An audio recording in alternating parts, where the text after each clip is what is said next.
이스라엘 백성이 모세와 아론의 지휘 아래 부대를 편성하여 이집트를 떠나 행진하면서 진을 쳤던 곳은 이러하다. 모세는 하나님의 지시에 따라 그들이 이동할 때마다 진을 친 곳을 하나하나 일제히 기록했다. 그들은 6월절 다음 날에 라암셋에서 나왔다. 그날은 첫째 달 15일이었다. 그들은 고개를 들고 당당하게 행진하여 나왔다. 이집트 사람들은 하나님께서 처족이신 바다들을 장사 지내는데 여념이 없어 그들이 떠나가는 것을 그저 바라보기만 했다. 하나님께서는 그들의 신들이 얼마나 터무니없는지 여실히 드러내셨다. 이스라엘 백성은 라암셋을 떠나 숫곳에 진을 쳤다. 숫곳을 떠나서는 광야 가장자리에 있는 에담에 진을 쳤다. 에담을 떠나서는 바알스본 동쪽 비아이롯으로 돌아가 믹돌 근처에 진을 쳤다. 비아이롯을 떠나서는 바다를 건너 광야를 들어갔다. 에담 광야에서 사흘 길을 걸어 마라에 진을 쳤다. 마라를 떠나서는 샘 12개와 야자나무 70그루가 있는 엘림에 이르러 진을 쳤다. 엘림을 떠나서는 홍해 옆에 진을 쳤다. 홍해를 떠나서는 신 광야에 진을 쳤다. 신 광야를 떠나서는 돕가에 진을 쳤다. 돕가를 떠나서는 알로스에 진을 쳤다. 알로스를 떠나서는 르비딤에 진을 쳤다. 그곳에는 백성이 마실 물이 없었다. 르비딤을 떠나서는 신의 광야에 진을 쳤다. 신의 광야를 떠나서는 기브로 핫다와 아와에 진을 쳤다. 기브로 핫다와와를 떠나서는 하세롯에 진을 쳤다. 하세롯을 떠나서는 림마에 진을 쳤다. 림마를 떠나서는 림몬 베레스에 진을 쳤다. 림몬 베레스를 떠나서는 림나에 진을 쳤다. 림나를 떠나서는 리사에 진을 쳤다. 리사를 떠나서는 그엘라다에 진을 쳤다. 그엘라다를 떠나서는 세벨산에 진을 쳤다. 세벨산을 떠나서는 하라다에 진을 쳤다. 하라다를 떠나서는 마켈롯에 진을 쳤다. 마켈롯을 떠나서는 다앗에 진을 쳤다. 다앗을 떠나서는 데라에 진을 쳤다. 데라를 떠나서는 미가에 진을 쳤다. 미가를 떠나서는 하스모나에 진을 쳤다. 하스모나를 떠나서는 모세롯에 진을 쳤다. 모세롯을 떠나서는 브네야 아간에 진을 쳤다. 브네야 아간을 떠나서는 홀하기갓에 진을 쳤다.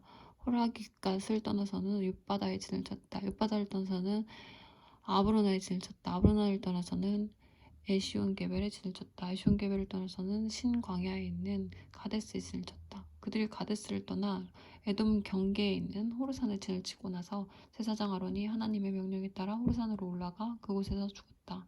그날은 이스라엘 백성이 이집트를 떠난 지 40년 되는 해 다섯째 달 첫째 날이었다. 아론이 호르산에서 죽을 때 123살이었다.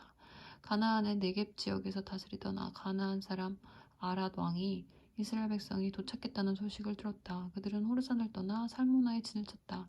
살모나를 떠나서는 분혼에 진을 쳤다. 분혼을 떠나서는 오봇에 진을 쳤다. 오봇을 떠나서는 모압 경계에 있는 이아바림에 진을 쳤다. 이임을 떠나서는 디본갓에 진을 쳤다. 디본갓을 떠나서는 알몬 디블라다임에 진을 쳤다. 알몬 디블라다임을 떠나서는 느보가 보이는 아바림 강 저편 산지에 진을 쳤다. 그들은 아바림 산지를 떠나 요단, 여리고 앞, 모압 평야에 진을 쳤다. 모압 평야에 자리한 그들의 진은 요단 강가에 따라 벤여시못에서 아벨시담, 아카시아 초원까지 뻗어 있었다. 하나님께서 요단, 여리고 앞, 모압 평야에서 모세에게 말씀하셨다. 너는 이스라엘 백성에게 이렇게 일러주어라. 너희가 요단 강을 건너 가나안 땅에 들어가면 그 땅 주민들은 너희 앞에서 쫓아내고 그들이 돌에 새긴 우상과 부어 만든 신상들을 부수고 그들의 산당들을 허물어뜨려라. 그 땅을 점령하고 거기서 마음 편히 살아라. 내가 그 땅을 너희에게 주었다. 그 땅은 너희 것이다. 그 땅을 가문의 규모에 따라 제비를 뽑아 나누어 주어라. 큰 가문에는 큰 토지를 나누어 주고 작은 가문에는 작은 토지를 나누어 주되 제비가 뽑히는 대로 하여라. 너희 조상의 지파에 따라 그 땅을 나누어 주어라. 그러나 너희가 그 땅 주민을 쫓아내지 않으면 너희가 남겨놓은 자들이 너희 눈에 먼지가 되고 너희 발에 가시가 될 것이다. 그들이 바로 너희 뒷마당에 살면서 너희를 끊임없이 괴롭힐 것이다. 그러면 내가 그들을 다루기로 마음먹었던 대로 너희를 다룰 것이다. 하나님께서 모세에게 말씀하셨다. 이스라엘 백성에게 명령하여라. 그들에게 이렇게 일러주어라. 너희가 가나안 땅에 들어갈 때 너희가 유산으로 받게 될 땅의 경계는 이러하다. 남쪽 경계는 에돔과 맞닿은 신광야 일부를 포함한 사해 동쪽에서 시작되어 정갈고개를 돌아 신에 이르고 거기서 가데스바네아 남쪽으로 이어지다가 하사라다를 지나 아스몬에 이른다. 그 경계는 다시 북쪽 이집트 시내로 방향을 틀어 지중해에 이른다. 서쪽 경계는 지중해다.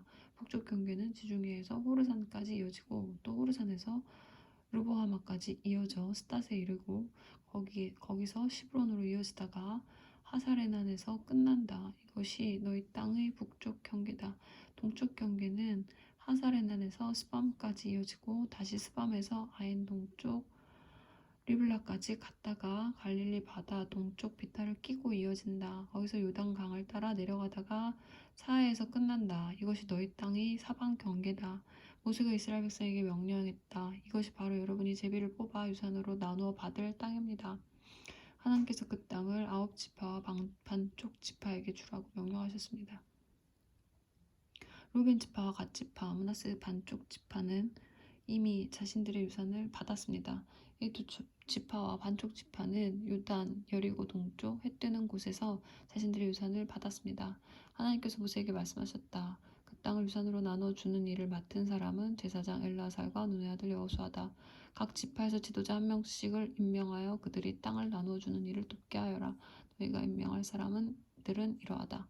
유다 지파에서는 여분네 아들 갈렙, 시몬 지파에서는 암미우스의 아들 스무엘, 베냐민 지파에서는 기슬론의 아들 엘리닷, 단 지파에서는 요굴리의 아들 붓기 족장, 요셉의 아들 므낫세 지파에서는 에봇의 아들 한니엘 족장, 요셉의 아들 에브라임 지파에서는 십단의 아들 그므엘 족장, 스물론 지파에서는 바르낙의 아들 엘리사반 족장, 이사갈 지파에서는 아산의 아들 발디엘 족장, 아셀 지파에서는 슬로미의 아들 아이웃 족장, 납달리 지파에서는 암미웃 아들 부다헬 족장이다. 이들은 가나안 땅에서 이스라엘 백성에게 땅을 유산으로 나누어 주도록 하나님께 명령받은 사람들이다.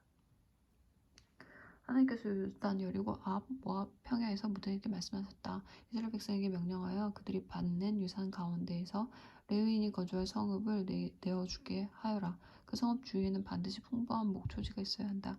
그들이 거주할 성읍과 소떼와 양떼와 모든 가축을 위한 목초지를 제공하고 그들을 잘 보살펴라.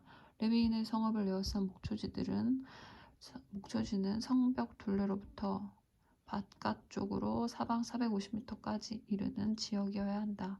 목초지의 바깥쪽 경계는 성읍을 중심으로 해서 동쪽으로 900m, 남쪽으로 900m, 서쪽으로 900m, 북쪽으로 900m를 채워야 한다. 그렇게 하면 레위인이 거주하는 성읍마다 목초지를 제공할 수 있을 것이다. 너희가 레위인에게 줄 성읍들 가운데서 6개를 도피성으로 삼아 실수로 사람을 죽인 자가 피신할 수 있게 하여라. 이 밖에도 성읍 42개를 별도로 레위인에게 내어주어라. 너희는 레위인에게 모든 성읍 48개와 거기에 딸린 목초지를 내어주어야 한다. 이스라엘 백성의 공동 소유 가운데서 레위인에게 성읍을 내어줄 때는 지파의 크기에 따라 떼어주어야 한다. 수가 많은 지파는 성읍을 많이 내어주고 수가 적은 지파는 적게 내어주면 된다. 하나님께서 모세에게 말씀하셨다. 이스라엘 백성에게 전하여라. 그들에게 이렇게 일러주어라. 너희가 요단강을 건너 가나안 땅으로 들어가거든 성읍 몇 개를 도피성으로 지정하여 실수로 사람을 죽게 한 자가 피신할 수 있게 하여라. 그 성읍들을 복수하는 자를 피할 도피성으로 삼아 사람을 죽게 한 자가 법정에 출두하기 전에 공동체 앞에서 살해되는 일이 없게 하여라. 성읍 6개를 도피성으로 마련하여라. 그 가운데 3개는 요단강 동쪽에 두고 3개는 가나안 본토에 두어 이스라엘 백성과 외국인과 임시 거류민과 방문객에게도 도피성이 되게 하여라. 누구든지 실수로 사람을 죽게 한 자가 그곳에 달려갈 수 있게 성읍 6개를 도피성으로 두어라. 그러나 실수로 사람을 죽게 한 자가 쇠의 연장을 사용한 경우 그것은 명백한 살인행위다. 그는 살인자이므로 사형에 처해야 한다. 누가 사람을 죽일 만큼 큰 돌을 손에 쥐고 있다가 사람을 죽게 한 경우 그것도 살인이다. 그는 살인자이므로 사형에 처해야 한다. 누가 사람을 죽일 만큼 육중한 나무 연장을 들고 다니다가 사람을 죽게 한 경우 그것도 살인이다. 그는 살인자이므로 사형에 처해야 한다. 이러한 경우에 복수하는 자는 살인자를 만나는 즉시 죽일 권리가 있다. 그는 살인자를 현장에서 죽여도 된다. 누가 들끓는 중후심으로 사람을 밀치거나 매복해 있다가 무언가를 던져서 사람을 죽게 한 경우 또는 홧김에 주먹으로 쳐서 사람을 죽게 한 경우 그것도 살인이다. 그는 사형에 처해야 한다. 복수하는 자는 그를 붙잡는 즉시 죽일 권리가 있다. 그러나 누가 원한 없이 충동적으로 사람을 밀치거나 성급하게 무언가를 집어 던지거나 사람이 있는 줄 모르고 실수로 망치 같은 연장을 떨어뜨려서 사람을 죽게 한 경우 두 사람 사이에 원한이 있다고 의심할 만한 점이 없으면 공동체는 이 지침에 따라 우발적 살인자와 복수하는 자 사이를 판가름해야 한다. 우발적 살인자를 복수하는 자의 손에서 구하는 것이 공동체의 의무다. 공동체는 그 살인 혐의자를 그가 피신해 있던 도피성으로 돌려보내야 한다. 거룩한 기름을 부어 세운 대제사장이 죽을 때까지 그는 그곳에 머물러야 한다. 그러나 살인자가 자신이 피신해 있던 도피성을 떠났는데 복수하는 자가 도피성의 경계 밖에 있다가 그를 발견한 경우 복수하는 자는 그 자신 살인자를 죽일 권리가 있다. 그 복수하는 자에게는 살인죄가 성립되지 않는다. 그러므로 살인자는 대제사장이 죽을 때까지 도피성에 머물러야 한다. 그는 대제사장이 죽은 뒤에야 자기 땅으로 돌아갈 수 있다. 이것은 너희가 어디서 살든지 지금부터 대대로 따라야 할 재판 절차다. 누구든지 사람을 죽인 자는 목격자의 증언이 있어야 처형할 수 있다. 그러나 한 사람의 증언만으로는 살인자를 처형할 수 없다. 뇌물을 받고 살인자의 목숨을 살려주는 일이 없게 하여라. 그는 유죄의 임무로 사형을 받아 마땅하다. 반드시 그를 처형해야 한다. 도피성으로 피신해 있는 자에게 뇌물을 받고 대제사장이 죽기 전에 그를 자기 땅으로 돌려보내어 살게 해주어서는 안 된다. 너희가 사는 땅을 더럽히지 마라. 살인은 땅을 더럽힌다. 살인한 자의 피가 아니고는 그 땅에서 살인의 피를 씻을 수 없다. 너희가 사는 땅을 더럽히지 마라. 나도 그 땅에 살기 때문이다. 나 하나님은 이스라엘 백성이 사는 곳에 같이 살고 있다.